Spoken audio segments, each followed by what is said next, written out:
মূল্যবান বয়ান পেশ করতেছিলেন। সম্মানিত হাজিরিন,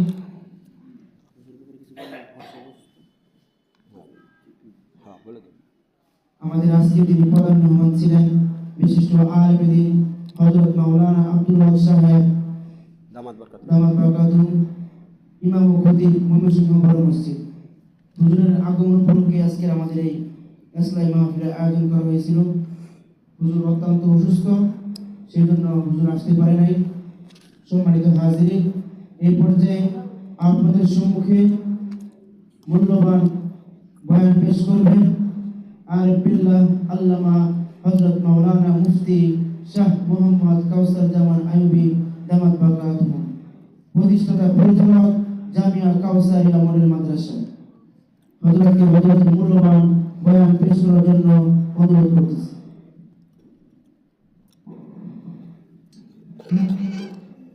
আসসালামু আলাইকুম।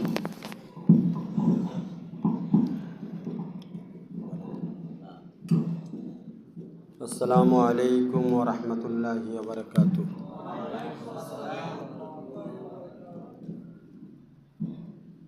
আল্লাহ তাআলা আমাদেরকে আল্লাহ পাকের মহব্বত ভালোবাসা শেখার তৌফিক দান করেন।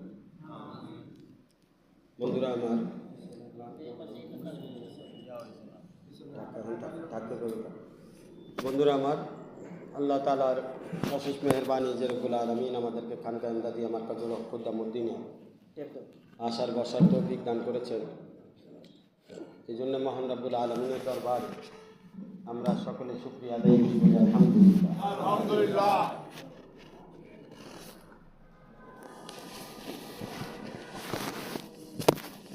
আমাদের মারকাজুল হক খুদ্দামউদ্দিনের মোট 17টি আমলের মধ্যে আমাদের প্রথম আমল হচ্ছে আমি নিজে আল্লাহওয়ালা হব, আল্লাহর বান্দাদেরকে আল্লাহওয়ালা বানানোর চেষ্টা করি। আমি নিজে আল্লাহওয়ালা হব। দেখেন, পৃথিবীতে সব কিছুর মাকসাদ একটাই, সেটা হচ্ছে বান্দা আল্লাহর হয়ে যায়, আল্লাহর বান্দা আল্লাহর আপন হয়ে যায়। হাদিসের মধ্যে আসছে যে দুনিয়া খুলিকাত লাকুম আনতুম খুলিকুতুম লিল আখিরাহ। সমস্ত দুনিয়া, আসমান জমিন যা কিছু আছে সব কিছু তোমার জন্য সৃষ্টি করা হয়েছে, আর তোমাকে আল্লাহ পাক আল্লাহ তাআলা তার নিজের জন্য সৃষ্টি করেছে। এটা কত বড় সৌভাগ্য, কত বড় নিয়ামত। আল্লাহ পাক আমাদেরকে কলব দিয়েছে, কলবটা কত দামি। আসলে আমরা এটার মূল্য বুঝি না। এটার মূল্য যদি বুঝতাম তাহলে কলবের কদর আমরা করতাম। আল্লাহ পাক বান্দাদেরকে যে কলবটা দান করছে, এই কলব বিশ্বের কোনো মাখলুককে আল্লাহ দান করে, অন্য কোনো মাখলুকে এই নিয়ামতটা আল্লাহ পাক দান করে না। কলব শুধু বান্দাকে দিছে, আর কলব বান্দাকে দেওয়ার কারণেই বান্দা জিন্নাত থেকেও দামি। আশরাফুল মাখলুকাত জিন্নাতকে হুকুম দেওয়া হয়েছে সেজদা করার জন্য। কেন? কলবের কারণে। কলবের মধ্যে আল্লাহ পাক একটা রিসাইকেলিং সিস্টেম করছে। সেই রিসাইকেলিং সিস্টেম হচ্ছে এখানে রক্ত ঢুকে আবার রক্ত পাস হয়। দুটি নালা আছে, এক নালা দিয়ে রক্ত ঢুকে, আরেক নালা দিয়ে রক্ত পাস হয়। শ্বাসের সাথে এটা কানেকশন।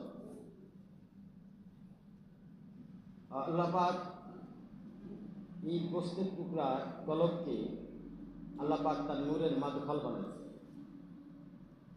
মনে রাখবেন, দুইটা দরিয়া, একটা হচ্ছে সিনা বা সিনা, এক দরিয়া, এক মহাসাগর আল্লাহ পাক জারি করছেন হীরা গুহা থেকে। আরেকটা হচ্ছে এলমের দরিয়া, যে জারি করছে আল্লাহ পাক মদিনা মনোয়ারা থেকে।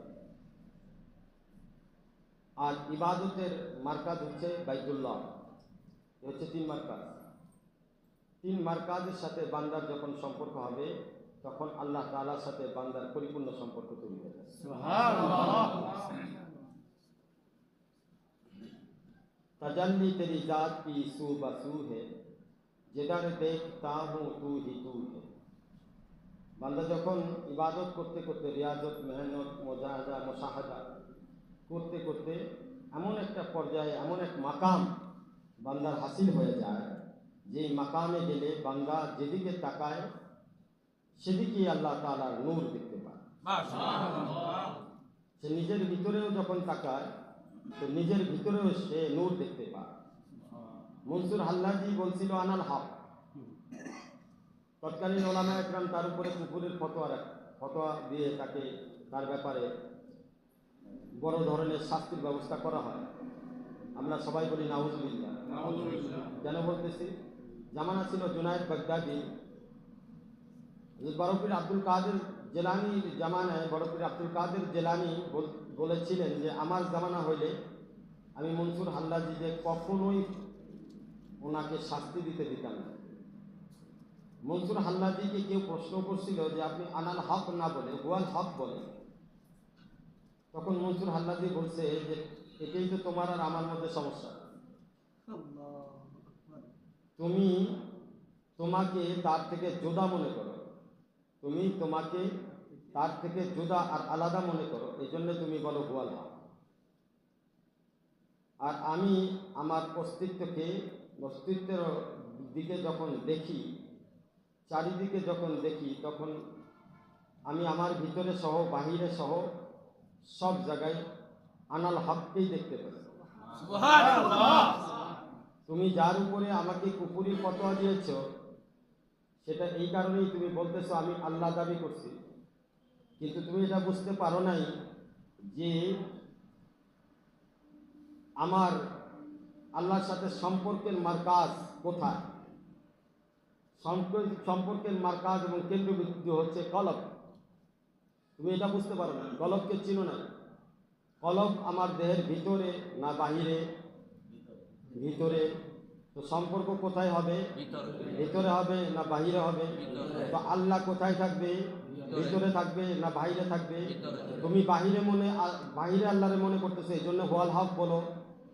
আমি ভিতরে আল্লাহরে দেখতেছি, এই জন্য আনাল হক বলো।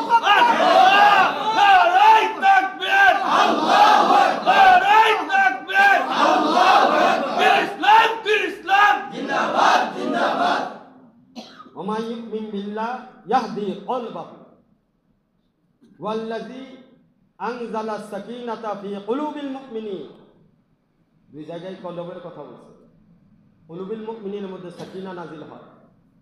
আর ওমা ইউমিন বিল্লাহ ইয়াহদি কলবাহু, আল্লাহ বলতেছে যে আল্লাহকে চায়, আল্লাহ বলে আমি তার কলবের মধ্যেই থাকি। মনসুর হাল্লাজির এই কথা তৎকালীন উলামায়ে শরিয়াত বুঝতে পারে নাই, ফতোয়া দিয়ে বলছে হিংসা বশবর্তী হয়ে।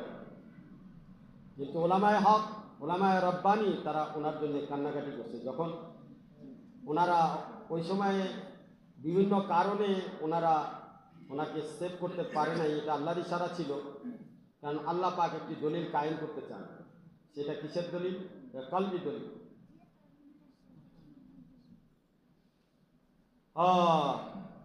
এক বুজুর্গ জঙ্গলে ইবাদত করতেন, তাকে বলা হয়েছে, এক লোক তার পাশেই একটি বড় দরিয়া ছিল, নাহার বা নদী ছিল, নদীটা পার হইতে পারতেছে না। তো সে পরামর্শ চাইছে যে আমি কিভাবে পার হইতে পারি, কারণ এখানে অনেক তুফান, নৌকা নিয়েও কাজ হবে না। তো কেউ পরামর্শ দিচ্ছে এই জঙ্গলে একজন বুজুর্গ আছে, তার কাছে যাও, সে তোমাকে রাস্তা দেখাবে। বুজুর্গের কাছে যখন গেছে তখন সে বলছে নিজের হালত খুব হাত পায়ে ধরছে, আমার কাছে আসছে কেন? আল্লাহওয়ালারা সাধারণত আসলে নিজের গোপন করে, এটা আল্লাহওয়ালাদের বৈশিষ্ট্য, যে নিজেকে জাহের করতে চায়, আবেগ থাকে, নিজের প্রকাশ করতে চায়, আমি বহুত বড় আল্লাহর ওলি, আপনি আমাদের কাছে আসেন আর ফয়েজ বরকত নেন। সে আসলে আল্লাহর ওলি না, আল্লাহ থেকে খালি। আল্লাহর ওলি কারা? আল্লাহর ওলি হচ্ছে যার ধ্যান, মন, জ্ঞান সব কিছু জুড়ে আল্লাহ থাকে। সে অন্যের কাছে নিজেকে এজহার করার সময় কোথায় পাবে?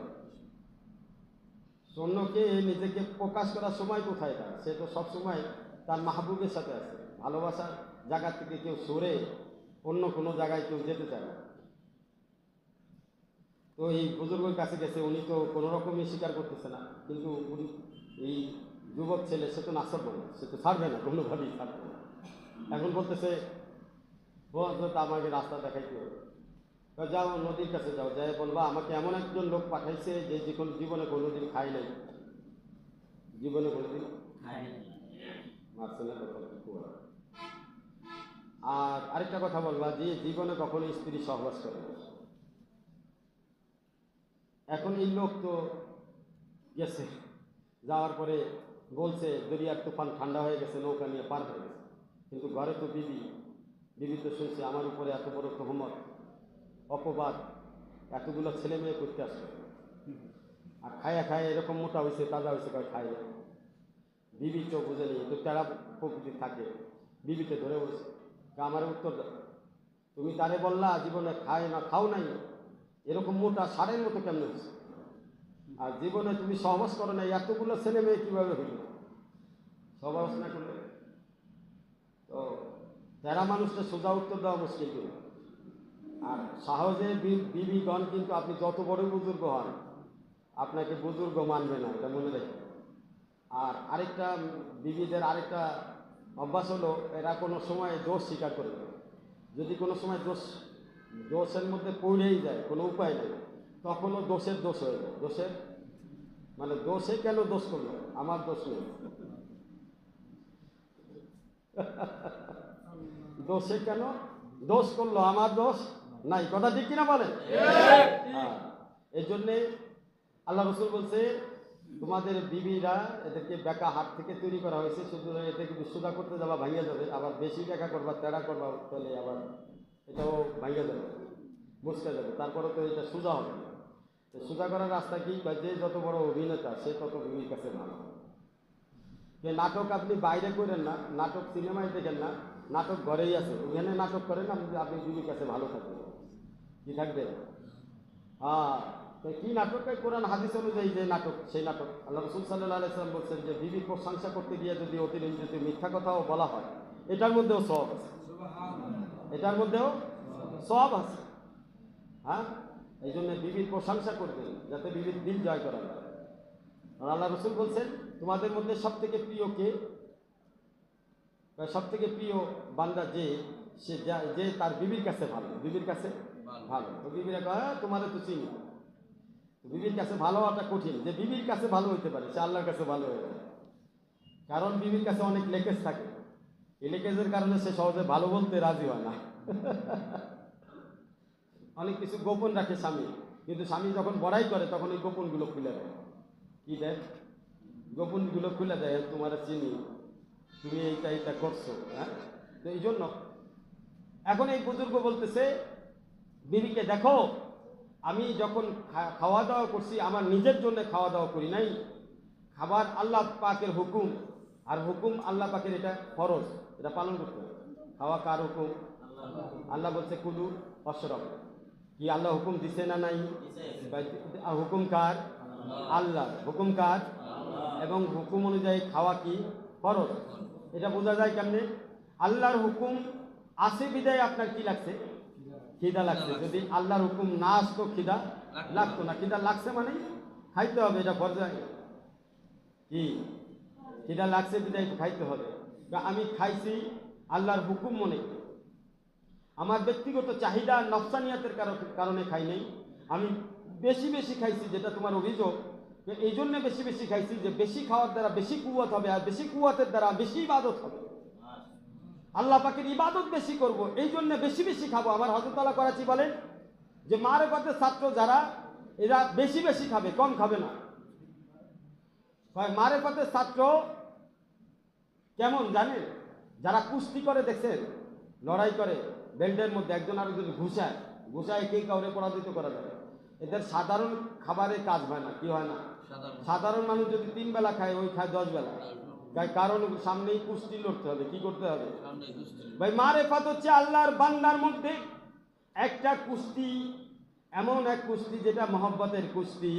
এই মহব্বতের কুস্তি লাগাইতে শরীরে এনার্জি লাগে। উত্তর পাইছে? কে কি বুঝাইলো তোমার দোস্ত? এনার্জি ছাড়া শরীরের শক্তি ছাড়া তুমি আল্লাহ পাকের হইতে পারবা না। একটা জামানা ছিল না খায় মানুষ থাকতে পারতো, এক খেজুর খায় থাকতে পারত। কিন্তু বর্তমান জামানায় আমার শাহেদ পীর মুর্শিদ আরিফ বিল্লাহ শাহ হাকিম মোহাম্মদ আক্তার সাহেব নাব্বারুল মারকাজি বলেন, ওই মেহনত আর নাই, না খাওয়ার মেহনত নাই, এখন খাওয়ার মেহনত। বেশি বেশি খাইবা, বেশি বেশি ইবাদত করবা। কারণ মানবতের জগতে রাত না জাগলে আল্লাহর ওলি হওয়া যায় না। ইবাদত না করলে, বেশি বেশি এক্সট্রা মেহনত না করলে আল্লাহর ইবাদত, আল্লাহর বন্ধু হওয়া যায় না। নফস ততক্ষণ পর্যন্ত কাবু হয় না যতক্ষণ পর্যন্ত নফসকে ইবাদতের আদি আর অভ্যাসগত, পুরোপুরি অভ্যাসগত এক বান্দাতে পরিণত না করা যায়। আর নফস সহজেই ইবাদতের উপরে অভ্যস্ত হয় না, আদি হয় না। এটাকে যত বেশি ইবাদতের মধ্যে লাগানো যাবে, যত বেশি জিকিরের মধ্যে লাগানো যাবে, যত বেশি মেহনত মুজাহিদা কুরবানির মধ্যে লাগানো যাবে, তত বেশি নফসের উপকার হবে। আর নফসের উপকার হওয়ার জন্য খাবারটা অত্যন্ত জরুরি। খাবারটা যত বেশি খাবেন, যত বেশি আহার করবেন, হালাল খাবার খাবেন, তত বেশি আপনার হালাল নিয়ামত তৈরি হবে। ইমাম মালিক রহমাতুল্লাহ আলাইহি, ইমাম শাফি রহমাতুল্লাহ আলাইহির ঘটনা আসছে যে মেহমান হিসেবে গেছেন ইমাম মালিক রহমাতুল্লাহ আলাইহির বাসায় ইমাম শাফি রহমাতুল্লাহ। এখন রাত্রেবেলায় খাবার দিচ্ছে, খাই ফেলছে সব, আবার দিচ্ছে তাও খাই ফেলছে, আবার দিচ্ছে তাও খাই ফেলছে, কিচ্ছু রাখে না। এবার রাত্রেবেলায় ওযু সারাই নামাজ, সকালবেলায় ফজরের নামাজ পড়ছে। এখন তার ইমাম মালিক রহমাতুল্লাহ আলাইহির মেয়ে দেখছে ঘটনাটা কি, ঘটনাটা তো স্বাভাবিক না কি। তো মালিক রহমাতুল্লাহ আলাইহির কাছে বিচার দিছে যে আপনার মেহমানের অবস্থায় এই যে এমন খাওয়া খাইছে, যা দিছি সব খাই ফেলছে, আমার জন্য কিছু রাখে না।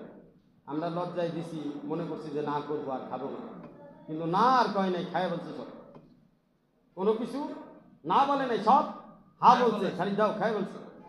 আর সকালবেলায় ওযু ছাড়া নামাজ পড়ছে। এটা কোন ধরনের ইমাম আপনি একটু জিজ্ঞেস করবেন। ইমাম মালিক রহমাতুল্লাহ আলাইহি ইমাম শাফি রহমাতুল্লাহ আলাইহি জিজ্ঞেস করছে, ব্যাপারটা কি একটু বলবা খুলে। আমার মেয়ে তো এই প্রশ্ন করছে, হযরত আপনি আপনার মেয়ে এবং ঘরওয়ালারা যখন খাবার পাঠাইছে, তখন আমি খাবারের দিক তাকায় দেখি নূরে ভরা, কি ভরা। আর আমরা তো আশিকি নূরের, আল্লাহর নূরের আছে, নূর কি আর ছেড়ে দেওয়া যায়? কষ্ট হইলেও খাই বলছি। আর যখন নূর কলবের মধ্যে ঢুকে, আপনি জানেন নূরের বৈশিষ্ট্য হলো নূরকে আকর্ষণ করে, যার কারণে রাত্রেবেলা আর ঘুম হয় নাই। আল্লাহর ইবাদতে সমস্ত রাত কেটে গেছে, টেরি পাই নাই। এক মাসালা নিয়ে চিন্তা করছি, মাসালা থেকে হাজারো মাসালা বের হয়েছে। ইয়া উমায়ের মা ফাআলা নুগায়ের, ইয়া উমায়ের মা ফাআলা নুগায়ের, এই হাদিসের এই লফজ, এই শব্দটা নিয়ে আমি কখনোই মাসালা হল করতে পারি নাই। আপনার ঘরওয়ালির পাকানো খাবার খাওয়ার পরে এই মাসলা এমন হয়েছে, এর থেকে ৯৯টা মাসালা আমি বাইর করেছি, যার কারণে ওযু আর ছুটে নাই। রাত্রেবেলা ঈশার ওযু যেটা করছিলাম ওই ওযুই আছে, নতুন করে আর ওযু করার দরকার নেই, ফজরের নামাজ পড়ছি। তো বন্ধুরা আমার, খাবার বরকতময় তখন হবে যখন খাবারের নিয়ত করবেন যে আমি এই খাবার আল্লাহর জন্য খাইতেছি, তখন এই খাবারের আর হিসাব হবে না। এই খাবারে যত খাবেন, খাবারের হিসাব নাই, নিয়ত সহি করে খান, খাইতে থাকেন, কোনো হিসাব নেই। ওয়ালা আল্লাহ পাক এখানে বললে কুলু আশরাবু, তুমি বেশি বেশি খাও, ওয়ালা তুসরিফু, তুমি কি করো না, এটাকে নষ্ট করো না। এর অর্থ হচ্ছে হারাম খাবার খাওয়া যাবে না। কি যাবে না? হারাম লোকমা আহরণ করা যাবে না। এরপরে তার বিবির দ্বিতীয় প্রশ্নের উত্তর, এতগুলো সন্তান কিভাবে হইল? বলছে আমি তোমার কাছে সহবাসে গেছি, আল্লাহ পাক বলছেন যে এটা উর্বর জমি, ফসল ফলাও। তো ফসল ফলানোর নিয়তে গেছি, আমার নফসানি নিয়তে যাই। আল্লাহর বান্দা দুনিয়াতে আসবে, তারা ইবাদত করবে, আল্লাহর প্রিয় বান্দা হবে। এই জন্য আল্লাহ রসুল কিয়ামতের ময়দানে তার উম্মত নিয়ে গর্ব করবে, ফখর করবে। এই নিয়তে আমি তোমার কাছে গেছি, নিজের চাহিদায় যাইনি। আমি যখন তোমার চাহিদা মনে করছি তখন গেছি, আর তা না হলে আমি ফসল ফলানোর নিয়তে গেছি। সুতরাং আমার খায়সাত তো আমি এখানে পুরা করি নাই। এই জন্য বলছি জীবনে আমি কখনো সহবাস করি নাই। বন্ধুরা আমার, এখান থেকে বোঝার বিষয় হলো আল্লাহওয়ালাদের চিন্তা ভাবনা, তোমার চিন্তা ভাবনার মধ্যে পার্থক্য এমন। তুমিও সহবাস করো, তারাও সহবাস করে, তুমিও খাও, তারাও খায়, কিন্তু তারা কি নিয়তে খায় আর তুমি কি নিয়তে খাও, পার্থক্য আছে কিনা? এই জন্য নিয়তে বরকত। যখন আপনি আল্লাহ ওয়ালা হওয়ার নিয়ত করে আমল শুরু করে দিবেন, ওই যে বলছি না, প্রথম নাম্বার কি, আমি নিজে আল্লাহ ওয়ালা হব, আল্লাহর বান্দাদেরকে আল্লাহর সাথে সম্পর্ক করাবো। তো প্রত্যেকটা কাজে কর্মে যখন আপনার এই নিয়ত হবে, তখন ওই দিন থেকেই আপনার বেলায়েত, আল্লাহর বন্ধুত্ব ওই দিন থেকে বীজ বপন হয়ে গেল। কারণ বান্দা যেই নিয়ত করে, আল্লাহ বলছে তার নিয়তের গুণে আল্লাহ পাক সওয়াব দান করতে থাকে। এখন বান্দা নিয়ত করছে আল্লাহ ওয়ালা হওয়ার জন্য, এটার সওয়াব কি? নামাজ পড়ার নিয়ত করলে ফেরেশতারা নামাজের সওয়াব লিখবে, এখনো নামাজ পড়ে নাই, নামাজের নিয়তে ফরজ নামাজের আগে বসছে মসজিদের মধ্যে, ফেরেশতাদেরকে হুকুম হয়েছে যে ও আমার ফেরেশতারা ও মসজিদের মধ্যে বসছে নামাজ পড়ার নিয়তে, তো তুমি তার জন্য নামাজ পড়ার, নফল নামাজ পড়ার নামাজ সওয়াবগুলো লিখতে থাকো। কথা ঠিক কিনা? যতক্ষণ পর্যন্ত নামাজের নিয়তে আছে, এখনো ফরজ নামাজের দাঁড়াই নাই, তো ও নফল নামাজের সওয়াবগুলো তার আমলনামায় লিখতে থাকো। কথা ঠিক কিনা? একজন বান্দা জিকিরের নিয়তে বসছে, ফেরেশতাদের বলবে এখনো জিকির শুরু করে নাই, নিয়ত যেহেতু করছে জিকিরের সওয়াব দিতে থাকে। একজন বান্দা রোজার নিয়ত করছে, ফেরেশতাদের হুকুম হয়েছে রোজার নিয়ত করার সাথে সাথে রোজার সওয়াব জারি করে দাও। একজন বান্দা ওমরার নিয়ত করছে, হজের নিয়ত করছে, ফেরেশতাদের হুকুম হয়েছে ও যতক্ষণ পর্যন্ত উমরায় না যায়, কারণ উমরায় নেওয়ার মালিক কি? আল্লাহ। আমি এখনো ফয়সালা করি নাই, তবে ফয়সালা করব, যেহেতু সে নিয়ত করছে, এই কারণে তুমি তার নিয়তের বরকতে সওয়াব লিখতে থাকো। বান্দা যখন মসজিদের দিকে কদম বাড়ায়, জুমার দিন প্রতি কদমে কদমে 700টা করে গুনাহ মাফ হয়, 700টা করে নেকি লেখা হয়, 700টা মর্তবা আল্লাহ পাক লিখেন। তাহলে এখনো নিয়ত করে নাই, নিয়ত করার সাথে সাথে কিন্তু বান্দা যখন আল্লাহ ওয়ালা হওয়ার নিয়ত করছে, কি হওয়ার নিয়ত? কি হওয়ার নিয়ত? এটার সওয়াব কি হতে পারে বলো? ওইটার সওয়াব তো বুঝলাম, নামাজের সওয়াব, নফলের সওয়াব দিল, জিকিরের সওয়াব দিল। আল্লাহ ওয়ালা হওয়ার নিয়ত করছে, কিসের সওয়াব দিবে? যখন বান্দা আল্লাহ ওয়ালা হওয়ার নিয়ত করে, ফেরেশতাদের বলে হাত থামা, অত্যন্ত কড়া নিয়ত করছে, সওয়াব তুই দিতে পারবি না। ও যার নিয়ত করছে সেই নিয়তটা আমি নিজেই, নিয়তটা কি? আমি নিজেই, আর কেউ না। ও ফেরেশতারা সাক্ষীদার, নিয়ত যেহেতু করছে আমি আল্লাহ তার হয়ে গেলাম। আমরা নিয়ত করতে পারি না ইনশাআল্লাহ। কে কে আল্লাহ ওয়ালা হওয়ার নিয়ত করে? আল্লাহ তাআলা আমাদের সকলকে আল্লাহ ওয়ালা হওয়ার তৌফিক দান করুন। আমিন। নিয়ত কি বুঝতে পারছেন? নিয়ত কি জিনিস? এরকম ব্যাখ্যা নিয়তের শুনছেন নাকি? নিয়তের ব্যাখ্যা দেখেন, আল্লাহ ওয়ালা হওয়ার নিয়ত হইলে আল্লাহ বলে এইবার ফেরেশতারা হাত থামা। এইবার আর নিয়ত এমন জায়গায় করছে, কারণ এই নিয়তের সওয়াব আমি নিজেই, আমি নিজে বলছি যে ও আমার বান্দা, তুমি আমার হও। বান্দাও নিয়ত করছে আমি তোমার হয়ে গেলাম, তাহলে দুইজনের নিয়ত এক হয়ে গেল, মাঝখানে আর কি বাকি থাকলো? তুই আমার হয়ে গেলি, আমি তোমার হয়ে গেলাম।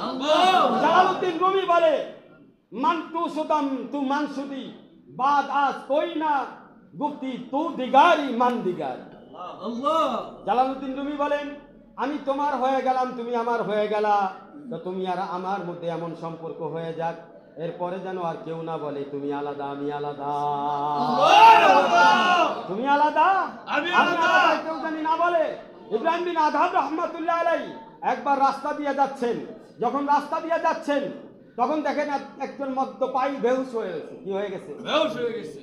আহা, দেখে একটা বিচ্ছু আর একটা সাপ, বিচ্ছুটা একটা কচ্ছপের উপরে চড়ে নদীর উপর দিয়ে দ্রুত বেগে পার হচ্ছে। ইব্রাহিম বিন আদহাম চিন্তায় পড়ে গেল, কোথায় যায়, কি করে আল্লাহ জানে, দেখি পিছনে পিছনে যাই। নদী পার হয়ে যাইতেছি, ইব্রাহিম বিন আদহাম পিছনে পিছনে নদীর ওপারে যায়, দেখলো একটা যুবক ছেলে বেহুশ হয়ে আছে, তার মাথার সামনে একটি সাপ ছোবল দিবে, কামড় দিবে, এমন অবস্থায় বিচ্ছুটা কচ্ছপ থেকে লাফ দিয়ে সাপের মাথায় ঠোকর দিয়ে সাপকে জীবনের তরে দুনিয়ার থেকে আখিরাতের পানে পাঠায়া দিছে। জীবনের তরে শেষ সাপ। এখন জালালউদ্দিন রুমি রাহমাতুল্লাহ আলাইহি নয়, ইব্রাহিম বিন আদহামের ঘটনা। ইব্রাহিম বিন আদহাম উনি চিন্তায় পড়ে গেলেন যে এই বিষয়টা কি, কে এই যুবক যার কারণে আল্লাহ পাক এত মহব্বত করেছেন যে একজন যুবককে বাঁচানোর জন্য, সব থেকে বাঁচানোর জন্য এদিকে বিচ্ছু নিয়োগ করছে, কচ্ছপ নিয়োগ করছে। ইব্রাহিম বিন আদহাম ওখান থেকে পানি নিয়ে ওই যুবকের মুখে ছিটায় দেওয়ার পরে চোখ খুলছে। চোখ খোলার পরে দেখছে ইব্রাহিম বিন আদহাম, বলকের বাদশা, কে না তারে চিনে। আর বলক ছেড়ে দিয়েছে আল্লাহর মহব্বতে, আল্লাহর ইশকে, আল্লাহর প্রেমে। বলকের বাদশাই ছেড়ে দিয়ে জঙ্গলবাসী হয়ে গেছে। ইব্রাহিম বিন আদহামকে দেখে যুবক অবাক হয়ে গেছে। অবাক হয়ে যুবক ইব্রাহিম বিন আদহামের দিকে তাকায় বলে, হযরত একটু আমার জন্য দোয়া করেন। কি করেন? একটু আমার জন্য দোয়া করেন, যেন আমিও আপনার মতো আল্লাহওয়ালা হতে পারি। ইব্রাহিম বিন আদহাম হাত তুলে দিলেন। আসলে এই যুবক অতিরিক্ত মদ্যপায়ী ছিল, মদের নেশায় চুরচুর হয়ে বেহুশ হয়ে পড়েছিল। আল্লাহ পাক ইব্রাহিম বিন আদহামের দোয়ায় আল্লাহ পাক তাকে তওবা করার তৌফিক দান করে দিলেন। এবার যখন তওবা করলেন, ইব্রাহিম বিন আদহাম চোখ বুজে দেখে সমসাময়িক সমস্ত আল্লাহর ওলিদের মাকামে এই যুবককে আল্লাহ ওই মাকামে পৌঁছায়। এইবার ইব্রাহিম বিন আদহাম রহমাতুল্লাহ আলাইহি আল্লাহর কাছে প্রশ্ন করে যে, আল্লাহ, কি এমন বিষয় যে তুমি এত বড় মাকাম তুমি তাকে দান করলা? আমি তো বুঝতে পারলাম না। একজন মদ্যপায়ী আমার কাছে তওবা করেছে মাত্র, তুমি তাকে ওলিদের কাতারে পৌঁছায় দিলা। আল্লাহ পাক গায়বী ভাবে আওয়াজ দিলেন। আল্লাহর ওলিরা গায়বী আওয়াজ বুঝতে পারেন, ইলহাম বুঝতে পারেন, কাশফ বুঝতে পারেন। কারামাতুল আউলিয়া হক। এই হাদিসের আলোকে আল্লাহর ওলিদের ঘটনা সত্য। ইব্রাহিম বিন আদহাম রহমাতুল্লাহ আলাইহি আওয়াজ শুনেন, গসালতু ওয়াজহাকা লিআজলিক ফাগাসালতু কলবাহু লিআজলিক। ও আমার ইব্রাহিম, তুমি আমার বন্ধু, তুমি আমার আপনজন, প্রিয়জন। তুমি আমার সারা বুঝো না, আমি তোমার সারা বুঝি না। বন্ধুর বন্ধু বন্ধু হয়, বন্ধুর বন্ধু বন্ধু হয়, দোস্তের দোস্ত দোস্ত হয়, আত্মীয়র আত্মীয় আত্মীয় হয়। বোন জামাই ভাই শালা হয়, শালার জন্য বোন জামাই দুলাভাই হয়। কথা ঠিক কিনা? তাই দুলাভাই পাইলে আপায় পায়, আপায় পাইলে দুলাভাই পায়। আপায় খাইলেও দুলাভাই খায়, আবার দুলাভাই খাইলেও আপায় বোনেই খায়। কয় খাইতেছে কেটা? কয় বোনই খাইতেছে। দুলাভাইরে দিছো খায়, ওটা বোনেই পাইতেছে। বন্ধুরা আমার, কথা ঠিক কিনা? ঠিক তেমনি ভাবে ইব্রাহিম বিন আদহামের ব্যাপারে আল্লাহ পাক বললেন, ও আমার ইব্রাহিম, তুমি আমার বন্ধু, তুমি তারে তওবা করাইয়া দিছো আমার জন্য, তাকে মুখে পানি দিয়ে দিছো আমার জন্য। আমি আল্লাহর বান্দা, এই কারণে আমি আল্লাহকে রাজি করার জন্য তুমি তার মুখে পানি দিয়ে দিছো। কথা ঠিক কিনা? যদি তাই করে থাকো, তাহলে আমি আল্লাহ তোমার বন্ধু। তুমি মুখে পানি দিয়ে দিছো, ধোয়া দিছো, আমারও তো তোমার খেয়াল করা লাগে। তুমি মুখে পানি দিছো, আমি কোথায় পানি দিব? আমি আল্লাহ তার কলবে পানি দিয়া কলবটারে পরিষ্কার করে দিছি তোমার কারণে। কারণ তুমি মুখে পানি দিছো, আমি কলবে পানি দিয়া দিছি। এখন তুমি মুখে পানি দেওয়ার জন্য মুখ পরিষ্কার হয়ে গেছে, আর আমি কলবে পানি দেওয়ার কারণে কলব পরিষ্কার হয়ে গেছে, যার কারণে সেও আল্লাহর ওলি হয়ে গেছে। আল্লাহর ওলিদের খাতিরে আল্লাহর বান্দারা বড় বড় মাকাম হাসিল করে। আমার শায়েখ পীর মুর্শিদ বলতেন, ऐसे वैसे हो गए कैसे कैसे।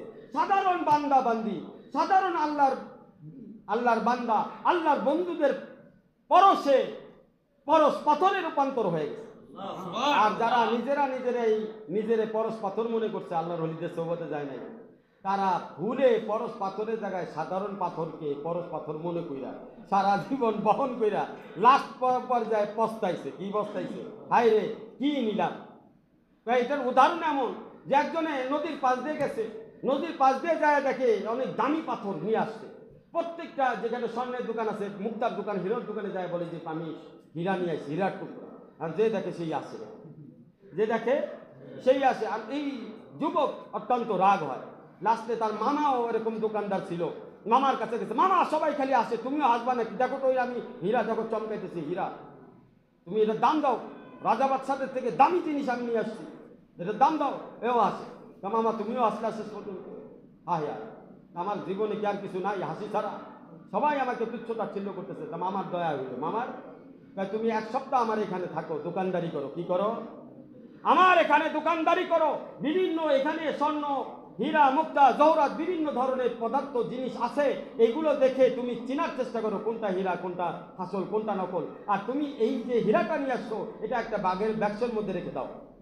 এক সপ্তাহ পরে এটা খুলবা। এক সপ্তাহ পর সমস্ত হীরা জহরাতের পরিচয় যখন হইল, পরে এক সপ্তাহ পর যখন ব্যাগের থেকে খোলার পরে বাইক না হন নিজেও আসে, বাইক না হন। ওরা যে হাসছিল আসলে ঠিক। বন্ধুরা আমার, কিছু কিছু শরিয়াতের মোল্লা আছে যারা আসলে নিজেদেরকে বহুত বড় মাকামের মনে করে। আমরা তাদেরকে দেখলে হাসি। কেন হাসি? কারণ আমরা এই জন্যই হাসি যে কোনটা হীরা, কোনটা আসল, কোনটা নকল, তারা এই পার্থক্য, এই জ্ঞানই তাদের তৈরি হয়। ঠিক কিনা বলেন? যদি জ্ঞান তৈরি হইতো তাহলে তারাও বুঝতো। তাদেরকে যখন বলা হয় কিছুদিন আমাদের সৌবতে থাকো, সৌবতে থাকার পরে আমাদের সাধারণ যারা সাথী ভাইরা আছে এরাও অনেকদেরকে দেখলে হাসে। আগে কার পিছনে ঘুরছিল আর কারে হীরা মনে কইরা নিজের জীবনটা নষ্ট করছে। এখন যখন ঠিকই আল্লাহর ওলিদের কাছে আসছে, এখন লোক চোখ খুলে গেছে। এখন যখন যায় তাকানোর পরেই বুঝতে পারে যে এটা আসল হীরা না নকল হীরা। কথা ঠিক কিনা বলেন?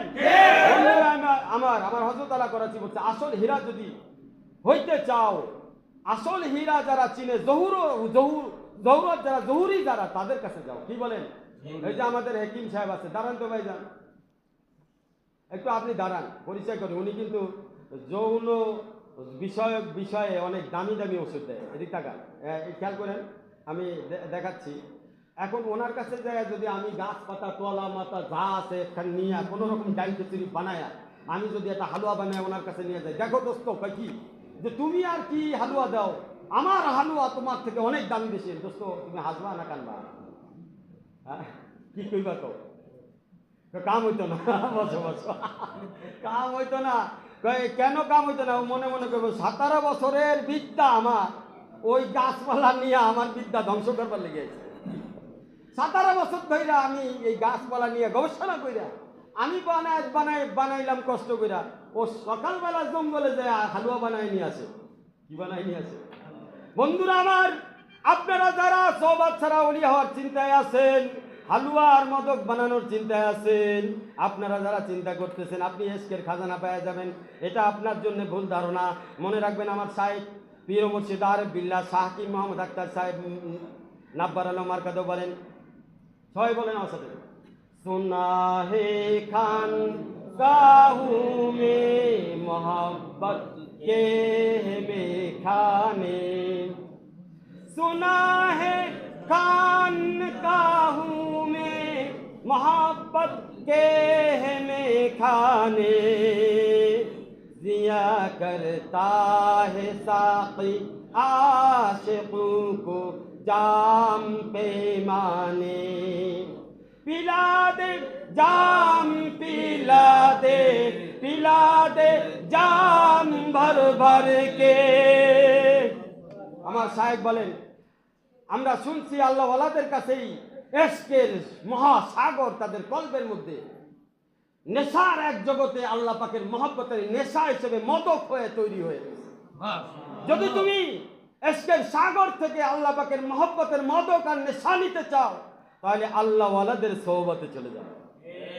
আল্লাহ ওয়ালাদের সোহবতে যাইয়া নিয়ত করো আল্লাহ পাকের এশকের খাজানা লুটবো। নিয়ত করে শায়েখের কলবের দিকে 5 মিনিট ইখলাসের সাথে নজর করে রাখো। আমার শায়েখ বলছে, যদি তোমার কলবে আল্লাহ পাকের নেশা তৈরি না হয়, আমি হাকিম আক্তারকে তুমি আইসা জিজ্ঞেস কইরো, পাগল হয়ে যাইবা। কারণ ওই এশকের নূর কলবের মধ্যে তুফান বহন করে, তুফানের মতো সাগর বানায়া দেয়।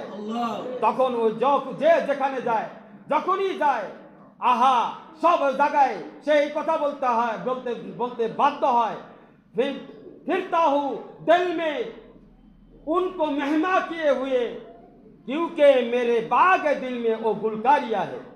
আমি যে চলাফেরা করতেছি, উঠা বসা করতেছি, আমার অন্তরে আল্লাহ পাকের মহব্বত বেলায়াত মৌজুদ। আল্লাহ পাকে ইশক মওজুদ রয়েছে, আল্লাহর ইশকের খাজানা নেশায় আমি ঘুরপাক খাচ্ছি, কারণ আমার অন্তরে আল্লাহ ওয়ালাদের ওই খাজানা রয়েছে। আল্লাহ তাআলা আমাদেরকে আমল করার তৌফিক দান করুন, আমিন। আল্লাহুম্মা আমিন। আল্লাহুম্মা সাল্লি আলা সাইয়্যিদিনা মাওলানা মুহাম্মাদান নাবিয়্যিল উম্মিয়্যি ওয়া আলা আলিহি ওয়া সাল্লিম তাসলিমা। ربنا آتنا في الدنيا حسنة وفي الآخرة حسنة وقنا عذاب النار. ربنا ظلمنا أنفسنا وإن لم تغفر لنا وترحمنا لنكونن من الخاسرين. ربنا لا تزغ قلوبنا بعد إذ هديتنا وهب لنا من لدنك رحمة إنك أنت الوهاب. اللهم اهدنا واهد بنا واهد الناس جميعا. اللهم إنا نسألك الهدى والتقى والعفاف والغنى. اے رب العالمین, গভীর রজনীতে তোমার কিছু আশিক পাগল মজনুন নিয়ে আমি অধম হাত তুলেছি গো মাওলা। ও গো দয়াময়, তুমি দয়া করো এই রজনীতে। ও গো দয়াময়, তুমি দয়া করো এই রজনীতে। ভালোবাসা দিয়ে মনে বাগানে ফুল ফুটিবে, নূর দিয়ে মাখিয়ে দাও আতরের মতো সারা শরীরে, শোভা সৌরভ ছড়াবে নূরের খনি তোমার হয়ে। তুমি মন জগতের প্রিয়তমা, ভালোবাসার জগতের একমাত্র খনি। হৃদয়ের তামান্না, মনের কামনা, বাসনা খাজানা তুমি। তুমি সারা নই তো আমি সারা কেমনে তুমি। ও মাওলা, তুমি ভালোবেসেছিলে বিদায় এই দুনিয়াতে আমার আশা হয়েছে। তুমি যদি ভালো না বাসতে, মহব্বত না করতে, আমি আসতে পারতাম না। আল্লাহ, এমন একটা হৃদয় তুমি আমাদেরকে দিয়েছ, এমন আবেগ দিয়েছ, এমন মহব্বতের খনি দিয়েছ, যেই খনি তোমারে ছাড়া থাকতে পারে না। তোমারে সারা দিন ভালো লাগে না, তোমারে সারা রাত ভালো লাগে না। তুমি যেখানে নাই সেখানে ভালো লাগে না। ও মাওলা, তোমারে তালাশ করেছি আল্লাহ, বনে জঙ্গলে, হাটে বাজারে, রাস্তাঘাটে, মসজিদে, জিকিরের হালকায়, তালিমের হালকায়, দাওয়াতের মেহনতে, আল্লাহ দানে সদকায়, আল্লাহ তাহাজ্জুদের নামাজে, হজ উমরাতে, শবে বারাতে, শবে কদরে, জুমার নামাজে, দোয়ার চোখের পানিতে। ও মাওলা, একমাত্র উদ্দেশ্য তুমি। তোমায় কোথায় পাওয়া যাবে? কোথায় পাইলে তোমার হওয়া যাবে? তোমাকে পাওয়ার জন্য দিল কান্দে, মন কান্দে, নিজেকে রাখতে পারি না, ছটফট করে। মাছ যেমন ডাঙায় উঠলে জান চলে যায়, এই জন্যে পানি পানি করে চিৎকার করতে থাকে। বিলাল রাদিয়াল্লাহু তাআলা আনহু তোমার ইশকে যখন পাগল হয়ে যায়, আহাদ আহাদ করে পানির জন্য মাছ যেমন চিৎকার করে, তেমনি হযরতে বিলাল আহাদুন আহাদ বলে চিৎকার করেছিল। ও মাওলা, আমার শায়েখ পীর মুর্শিদ আরিফ বিল্লাহ শাকির মোহাম্মদ আখতার সাহেব নব্বর আল্লাহ মারকাদাহু, আল্লাহ উনিও তোমাকে ডাকছিল দর্দে ফুরকাত সে, মেরা দিল इस तरह तड़प रहा है जैसा कि तपती रेत में माही बेआब है। ও মাওলা আমরা তো জান্নাতের দুনিয়ার না, আমরা তো তোমার দুনিয়ার না। আমাদের দিল তোমার, মন তোমার, সবকিছু তোমার। দুনিয়ার মধ্যে তোমার থেকে জুদা হয়ে আর ভালো লাগে না। জুদাই ব্যথা, প্রেমিক প্রেমিকার থেকে যদি জুদা হয় তার দিল কাঁদতে থাকে। আল্লাহ জুদাই আঘাত সহ্য করতে পারে না। ও মাওলা আমরা তো তোমার প্রেমিক, তোমার আশিক, তোমার থেকে জুদা হওয়া আমাদের জন্য সম্ভব নয়। ও মাওলা জুদাই বেদনা আর বহন করতে পারছি না। ও মাওলা তোমার সাথে আমাদের দিল আর রূহকে এক করে দাও। হুকু হাকিম তুমি, হুকুম আমি, রুহ তার নাম। হাকিম তুমি, হুকুম আমি, রুহ তার নাম। দুনিয়ার মধ্যে তোমাকে পাইতে গিয়া, চাইতে গিয়া দুনিয়াবাসীর কাছে হয়েছি কতই না বদনাম। দুনিয়াবাসীর কাছে হয়েছি কতই না বদনাম। কে কত কত সুরে ডাক দিল আমারে। দুনিয়াওয়ালারা চায় যেন সরে যাই তোমার কাছ থেকে। ও মাওলা প্রয়োজনে জান দিয়ে দিব, শরীরের একটা রক্তবিন্দু থাকতেও তোমার থেকে জুদা হওয়া সম্ভব নয়। দুনিয়ার মানুষ যতই আসুক, যতই তামাশা করুক না কেন, তোমাকে বলা সম্ভব নয়। তোমার থেকে জুদা হওয়া সম্ভব নয়। আল্লাহর ওলিদের থেকে জুদা হওয়া সম্ভব না। আল্লাহ যা কিছু চাইলাম, যা চাইতে পারি নাই, তা দান করো। ওয়া সাল্লাল্লাহু আলা খায়রি খালকিহি মুহাম্মাদ ওয়া আলা আলিহি ওয়া সাহবিহি আজমাইন। আমিন আমিন সুম্মা আমিন বিরহমাতিকা ইয়া আরহামার রাহিমিন। আসসালামু আলাইকুম ওয়া রাহমাতুল্লাহি ওয়া বারাকাতুহু। আল্লাহ তাআলা আমাদের সকলকে, আল্লাহ আমাদের এই কথাগুলোর উপরে আমল করার তৌফিক দান করেন। আমাদেরকে বোঝার তৌফিক দান করেন। আচ্ছা, এই অবস্থা খাবারের কিছু আছে না নাই? হ্যাঁ হ্যাঁ সবাই খাইছে? কেন কাউকে বাকি আছে?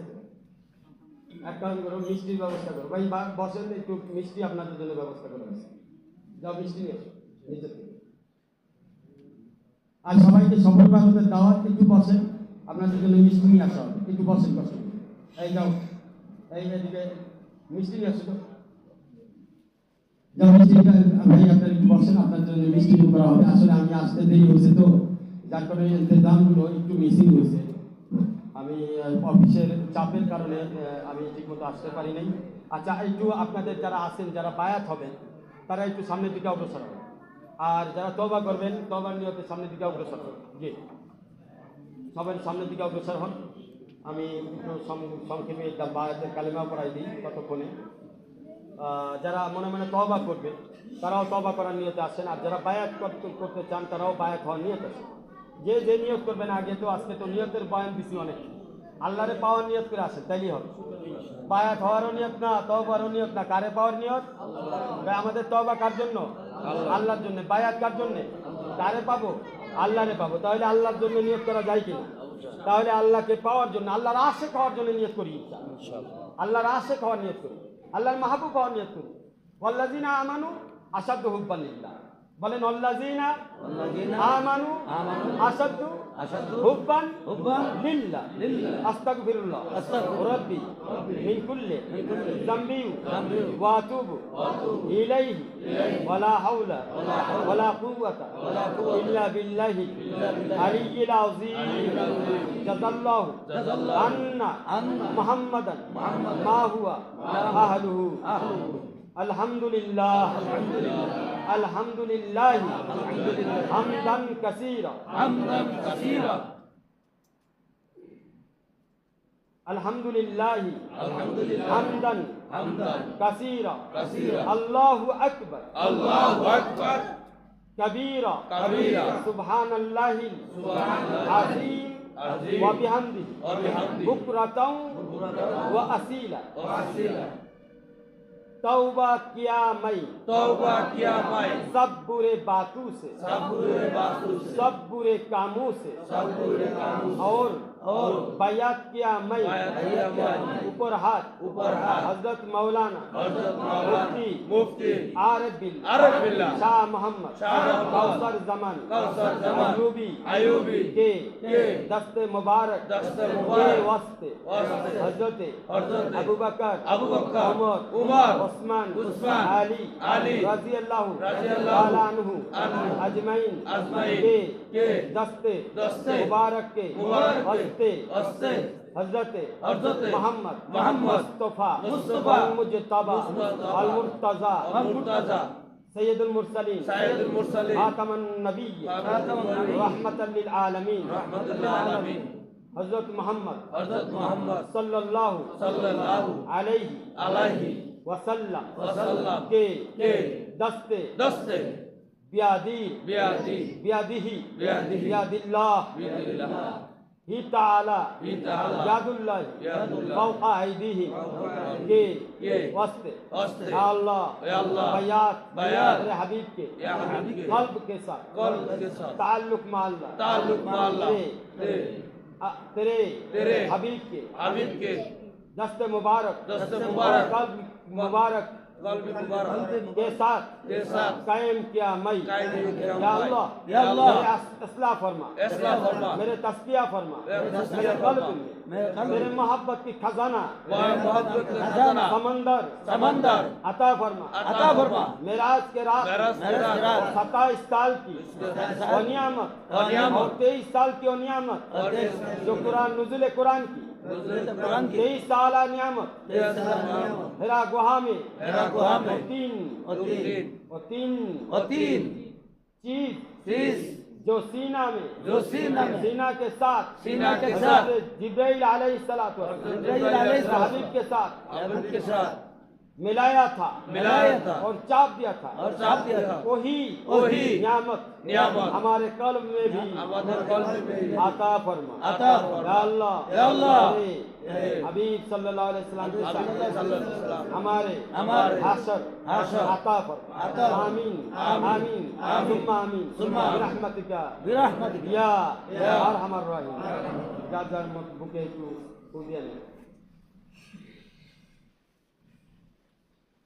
ইনশাআল্লাহ আশা করি আপনাদের জিকির হচ্ছে ইয়া ওয়াদুদু সোয়া লাখ করবেন 1,25,000 বার 41 দিনের মধ্যে পড়বেন এরপরে আপনাদের আমল হচ্ছে এরপরে জিকিরের আমল লা ইলাহা ইল্লাল্লাহ 100 বার আল্লাহ 100 বার দুরূদ শরীফ 100 বার সুবহানাল্লাহ আলহামদুলিল্লাহ এগুলো 100 বার এগুলো আদায় করবেন এর পরবর্তী সবকগুলো ইনশাআল্লাহ পর্যায়ক্রমে দিতে থাকবো 12টা সবক 12টা মুরাকাবা এগুলো আস্তে আস্তে সবক নেওয়ার পরে ইনশাআল্লাহ কামেলে মুকাম্মেল হয়ে যাবে ইনশাআল্লাহ আল্লাহ তাআলা আমাদেরকে কবুল মিষ্টি আমার হচ্ছে দেখো তো কত দূর গেল পরে যাই মিষ্টি আমি উঠলে তো মিষ্টি খাজা নাই বা বটোয়ার হয়ে গেল মিষ্টি আছে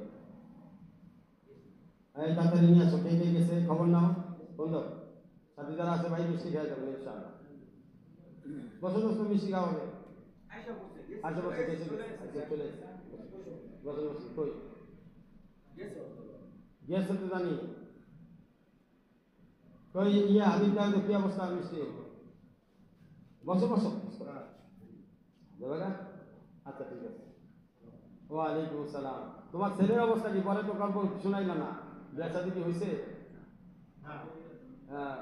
যে ও তার ছেলে খুব উপযুক্ত হাফেজ মৌলানা না সাইকুল হাদিস বর্তমান কোন জায়গায় পড়াইতেছে চারাগালি কলেজ গেটে মনে হয় কিতাব পড়াইতেছে ওনার ছেলের জন্য মেয়ে দরকার খুঁজতেছে আপনারা যদি কোনো ভালো মেয়ে থাকে আমার দোস্ত আমারে অনেকবার দরখাস্ত করছে তো আমি উপযুক্ত সময় পাচ্ছি না যদি ভালো কোনো মেয়ের সন্ধান থাকে অবশ্যই তাকে জানাবেন অনেক একটা ভালো একটা মেয়ে খুঁজতেছে সবাইকে দাও মিষ্টি দেন ভাই সবাই দাও হাতে করে দাও তুমি আমার চিন্তা পরে করো আগে ওইদিকে দাও ওরা আগে দাও বুঝতে দিলাম কাছাও নিয়ে যাও একটা ওইখান দিকে যাই দাও যাই দাও দাও সবাই দাও সবাই দাও। আসসালামু আলাইকুম ওয়া রাহমাতুল্লাহ। সবাই মিষ্টি নিয়ে যাবেন ইনশাআল্লাহ, সবাই মিষ্টি।